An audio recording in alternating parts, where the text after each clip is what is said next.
আসসালামু আলাইকুম। প্রিয় শিক্ষার্থীরা, কেমন আছো সবাই? আশা করছি আল্লাহর রহমতে ভালোই আছো। এসেনশিয়াল স্টাডি ইউটিউব চ্যানেলের ধারাবাহিক আলোচনার আজকে আমরা আলোচনা করতে যাচ্ছি হিসাব বিজ্ঞান দ্বিতীয় পত্র বইয়ের ষষ্ঠ অধ্যায়ের নাম আর্থিক বিবরণী বিশ্লেষণ।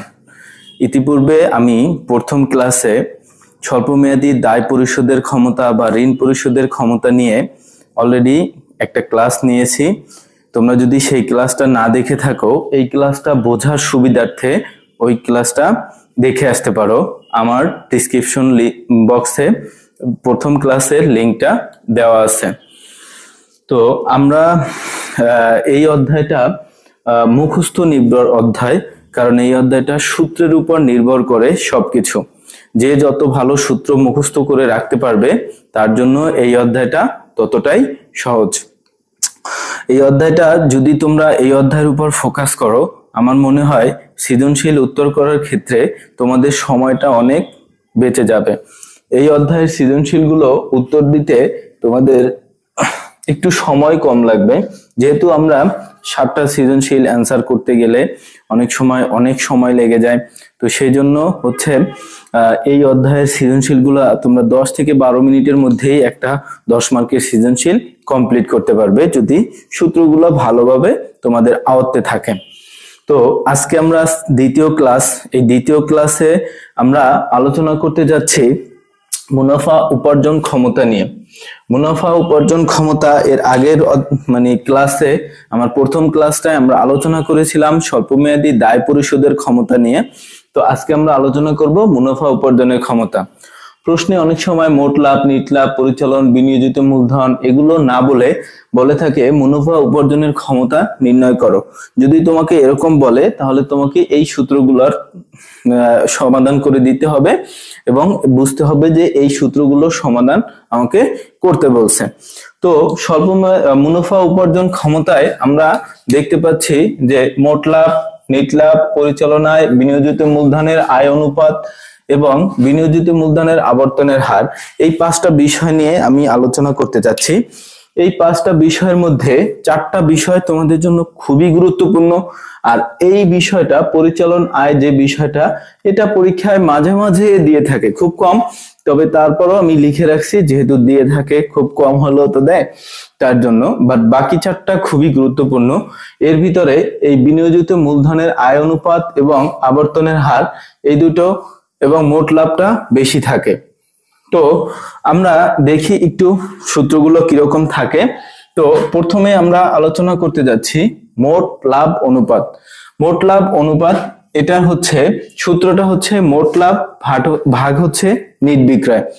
এখন মোট লাভ নির্ণয় করা, আমরা আর্থিক বিবরণীর যে নবম অধ্যায় ফার্স্ট পেপারে আছে, সেখান থেকে আমরা মোট লাভ কিভাবে বের করতাম সেটা আছে। মোট লাভ বের করতে গেলে আমরা প্রথমে বিক্রয় বের করতাম, তারপর বিক্রিত পণ্যের ব্যয় বের করতাম। কিন্তু এই অঙ্কের ক্ষেত্রে যেটা হবে, তোমার বিক্রয় অথবা বিক্রিত পণ্যের ব্যয় দুটোই দেওয়া থাকবে। যদি না দেওয়া থাকে তাহলে তোমাকে করে নিতে হবে। তবে ম্যাক্সিমাম ক্ষেত্রে এটা নিট বিক্রয়টাও দেওয়া থাকে এবং বিক্রিত পণ্যের ব্যয়টাও দেওয়া থাকে। তো মোট লাভের ক্ষেত্রে যেটা হয়, যেমন মোট লাভ নির্ণয় করার জন্য তোমাকে নিট বিক্রয় মাইনাস বিক্রিত পণ্যের ব্যয়, এই সূত্রটা আবার মনে রাখতে হবে। তোমাকে বিক্রিত পণ্যের ব্যয় নির্ণয় না করলেও মোট লাভ নির্ণয় করার জন্য এই দুইটা অপশন যদি দেয়, তখন তোমাকে নিট বিক্রয় থেকে বিক্রিত পণ্যের ব্যয়টা বের করে নিতে হবে। এখন নিট বিক্রয় থেকে বিক্রিত পণ্যের ব্যয় যদি মাইনাস করি, তাহলে আমরা পেয়ে যাব মোট লাভ। এটা আমরা নবম অধ্যায়ে খুব ডিটেলস করে শিখেছি, সেখানকার একটা সেখান থেকেই আসা জিনিসটা। তো এটা একটু ছোট করে দেওয়া আর কি সূত্রটা। তো আবার নিট বিক্রয় যদি তোমার প্রশ্নে দেওয়া না থাকে, তাহলে নিট বিক্রয়টাও তোমাকে এভাবে নির্ণয় করে নিতে হবে। নিট বিক্রয় নির্ণয় করতে গেলে তোমাকে ফার্স্টে বিক্রয় প্রশ্নে দেওয়া আছে, সেখান থেকে যদি বিক্রয় ফেরত থাকে সেটা মাইনাস করতে হবে, বিক্রয় বারটা থাকলে মাইনাস করতে হবে, আর অলিখিত বিক্রয় থাকলে সেটা এটার সাথে যোগ করে তোমাকে নিট বিক্রয়টা নির্ণয় করতে হবে। আর এটার সাথে অবশ্যই 100 গুণ দিতে হবে। এই মানে মুনাফা উপার্জন ক্ষমতায় সবগুলো সূত্রের সাথে 100 গুণ করতে হয়। এটার আদর্শ মান হচ্ছে 10% থেকে 20%। তোমার এটার মানে আদর্শ যে এটা থেকে 10 থেকে 20% পর্যন্ত হলে এটা আমাদের জন্য ঠিক আছে। তো এটা হচ্ছে মোট লাভের অনুপাত। আচ্ছা, এরপর আমরা আসি নিট লাভ অনুপাত কি। নিট লাভ অনুপাতের সূত্র আমি আগের ক্লাসেই তোমাদের বলছি, যেটা নির্ণয় করতে বলে নিট লাভ অনুপাত বলুক মোট লাভ অনুপাত, ওটা উপরেই থাকে। যেমন নিট লাভ অনুপাত, এটা নিট লাভ উপরে আছে, নিট বিক্রয় নিচে আছে। নিট বিক্রয় কিভাবে নির্ণয় করব সেটা আমরা ইতিপূর্বে এখানে দেখে ফেলেছি, যার কারণে বারবার করার দরকার নাই। একবার যদি আমরা নির্ণয় করে ফেলি তাহলে আর সেকেন্ড টাইম এটা নিয়ে কোনো কথা বলারই প্রয়োজন নাই। কিন্তু নিট লাভ নির্ণয় করতে গেলে আমরা ওই যে নবম অধ্যায় আর্থিক বিবরণী যেভাবে নিট লাভ বের করছি সেভাবেই করব। তবে এখানে একটু পার্থক্য হচ্ছে, দেখা যায় ওখানে আমাদের মোট লাভ নির্ণয় করে নিতে হচ্ছে, মোট লাভের মধ্যে যেসব জিনিস থাকে সবগুলো যোগ বিয়োগ করার পরে, কিন্তু এখানে সরাসরি মোট লাভ দেওয়া থাকবে। যদি সরাসরি না দেওয়া থাকে তাহলে অন্তত নিট বিক্রয় আর বিক্রিত পণ্যের ব্যয়টা দেওয়া থাকবে, এই দুইটা বিয়োগ করে মোট লাভটা নির্ণয় করে নিতে হবে। তো এখানে নিট মোট লাভ মাইনাস হচ্ছে পরিচালন ব্যয়। এইটা পরিচালন ব্যয়টা তো অনেক বড় করে আমরা নির্ণয় করছি, কিন্তু এখানে পরিচালন ব্যয়টা সরাসরি উল্লেখ থাকবে।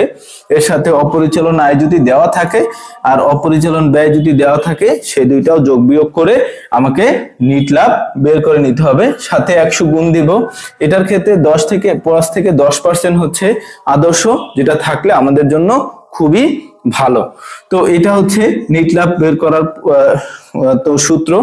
এরপর হচ্ছে পরিচালন আয়। এই পরিচালন আয় অনুপাতটা তেমন একটা পরীক্ষায় আসে না, তারপরও তোমরা একটু শিখে রাখতে পারো, কারণ এটা মাঝে মাঝে দিয়ে দেয়। যদি দিয়ে দেয়, কপাল খারাপ হলে তো আর কিছু করার নাই। তাই পরিচালন আয় অনুপাতের সূত্র হচ্ছে পরিচালন মুনাফা আর নিট বিক্রয়। তো পরিচালন মুনাফা নির্ণয় করতে হলে কি করতে হয়, আমাকে মোট লাভ থেকে পরিচালন ব্যয়টা বাদ দিলে আমার পরিচালন মুনাফাটা বের হয়। তো এটার আদর্শ মান হচ্ছে 5 থেকে 10%।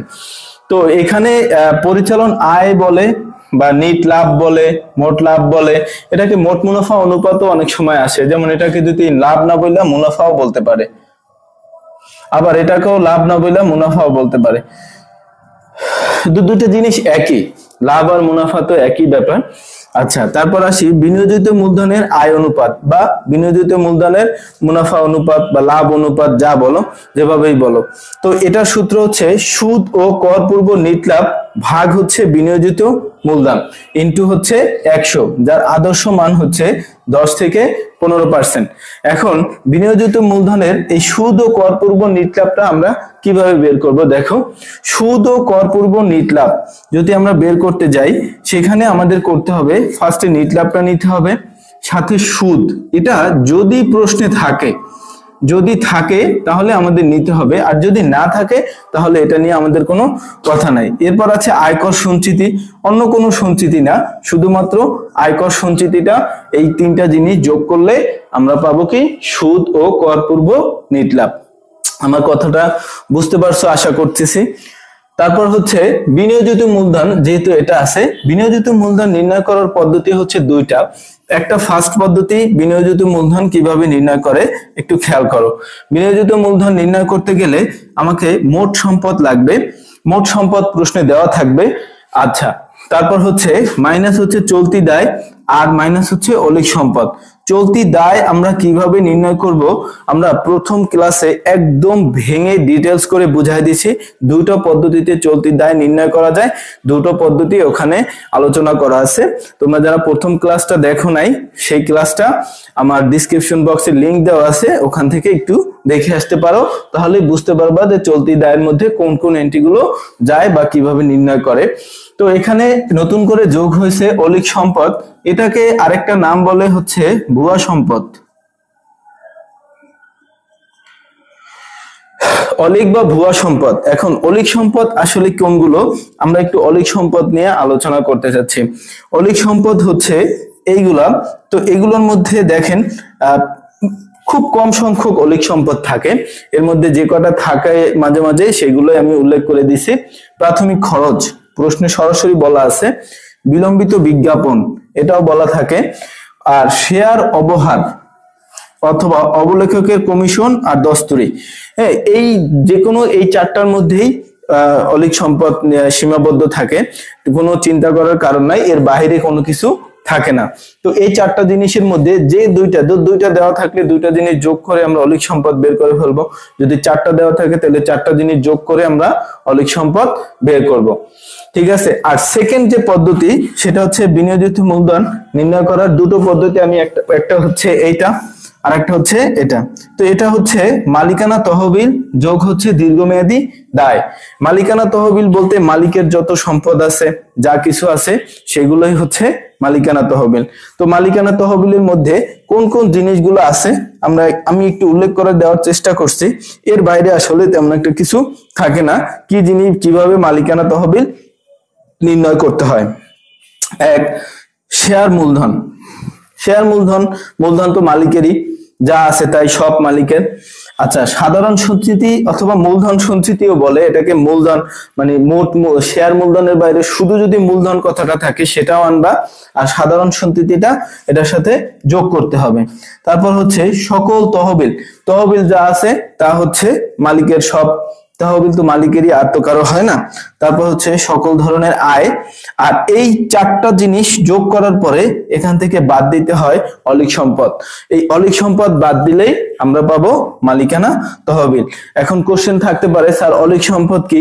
অলিক সম্পদ কি এই জিনিসটা আমি ইতিপূর্বে তোমাদের সাথে আলোচনা করে ফেলেছি, যে আসলে অলিক সম্পদ এটা প্রাথমিক খরচ, বিলম্বিত বিজ্ঞাপন, শেয়ার অবহার, অবলেখকের কমিশন অথবা দস্তুরি, এই চারটা জিনিসকে অলিক সম্পদ বলি।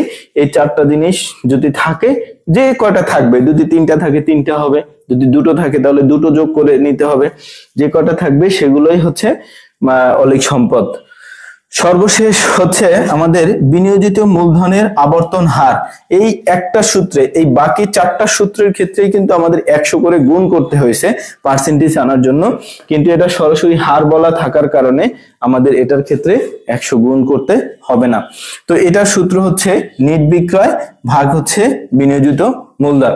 তো বিনিয়োজিত মূলধন আমরা ইতিপূর্বে এই যে দুটো নিয়ম ছিল বিনিয়োজিত মূলধনের, এই একটা আর একটা, এই দুটো নিয়মই কিন্তু আমরা একটু আগে আলোচনা করেছি। তোমরা ওই একই সিস্টেম, কোনো আলাদা কোনো পার্থক্য নাই।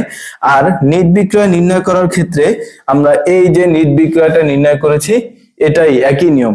তো এখানকার অঙ্কগুলোতে মূলত এই নিট বিক্রয়টা এখানে বসাবো, বিনিয়োজিত মূলধনটা বসায় ভাগ দিলে যেটা আসবে সেটাই হচ্ছে রেজাল্ট। এই অধ্যায়ের অঙ্কগুলোতে তোমার সবচেয়ে বড় সুবিধা কি, সিকোয়েন্স মেনটেন করে তোমাকে যেতে হয়। তুমি যদি মোট লাভ অনুপাত নির্ণয় করো, তোমার অঙ্কের মানে পরবর্তী সূত্রের কিছু জিনিস আগানো থাকে, যেমন নিট বিক্রয়টা এখানে আছে, আবার এখানে আছে, এখানে আছে। তো এই যে এগুলোর থেকে এখানেও আছে। তো এটার যদি ক নাম্বারে তুমি 1 নম্বর সূত্রে নিট বিক্রয়টা নির্ণয় করে ফেলছো, তার মানে আর প্রত্যেকটার জন্য আলাদা আলাদা নির্ণয় করার কোনো প্রয়োজন নাই। একবার নির্ণয় করছো মানে ওখানেই শেষ, ওইটা দিয়ে সব জায়গায় কাজ চালাই দিতে পারবা। আবার বিনিয়োজিত মূলধনের ক্ষেত্রেও হচ্ছে এরকম, যে এটা বিনিয়োজিত মূলধন নির্ণয় করছি, আমরা যে কোনো দুইটার যে কোনো একটা পদ্ধতি, কোশ্চেন হইতে পারে স্যার এটা নিব না এটা নিব, এটা আসলে প্রশ্ন দেখে তোমাকে বুঝে নিতে হবে যে কোনটা তুমি সূত্রের ক্ষেত্রে ইউজ করবা। যখন দেখবে এনডি গুলো দেওয়া আছে সেটা থেকে করতে পারো, আর যদি এটা দেওয়া থাকে তাহলে এটা থেকে নির্ণয় করতে পারো। তো এই হচ্ছে তোমার মুনাফা উপার্জনের ক্ষমতা নির্ণয় করার জন্য যে সূত্রগুলো দরকার ছিল, সেই সূত্রগুলো নিয়ে আমার আজকে দ্বিতীয় ক্লাস ছিল। এই দ্বিতীয় ক্লাসটা আমি যতটুকু সম্ভব চেষ্টা করেছি বুঝিয়ে দেওয়ার জন্য। এই ক্লাসটা থেকে যদি তোমরা একটু উপকার পেয়ে থাকো তাহলে অবশ্যই আমার চ্যানেলটি সাবস্ক্রাইব করবা, সাবস্ক্রাইব করে লাইক কমেন্ট শেয়ার করে একটু পাশে থাকবা, বন্ধুদেরকে সাজেস্ট করতে পারো। আর যারা এটার আলোচনা বুঝতে যদি একটু অসুবিধা হয় তাহলে আমার প্রথম ক্লাসের লিংকটা ডেসক্রিপশন বক্সে দেওয়া আছে, সেখান থেকে গিয়ে প্রথম ক্লাসের লিংকটা থেকে আগে প্রথম ক্লাসটা দেখে আসো। একটু সময় নিয়ে ধৈর্য সহকারে যদি এই ভিডিওগুলোই একটু কমপ্লিট করো, মানে একটা অধ্যায় তুমি বই থেকে পড়তে গেলে তোমার অনেক সময় লেগে যাবে। আর আমার 4টা ভিডিও থাকবে, 4টা ভিডিওতে সর্বোচ্চ হলে 15 মিনিট করে হলেও 1 ঘন্টা সময়, 1 ঘন্টায় তুমি একটা অধ্যায় নিজের মধ্যে আয়ত্তে নিয়ে আসতে পারবে। তো এই জন্য একটু মনোযোগ সহকারে, ধৈর্য সহকারে যা যা বলেছি সেগুলো বোঝার চেষ্টা করো। যদি কোনো কোশ্চেন থাকে, নিজের মধ্যে কোনো ধরনের সংশয় থাকে, তাহলে তুমি কমেন্টসে আমাকে জানাতে পারো। আমি তোমার প্রশ্নের উত্তরগুলো দেওয়ার চেষ্টা করব বা বুঝিয়ে দেওয়ার চেষ্টা করব।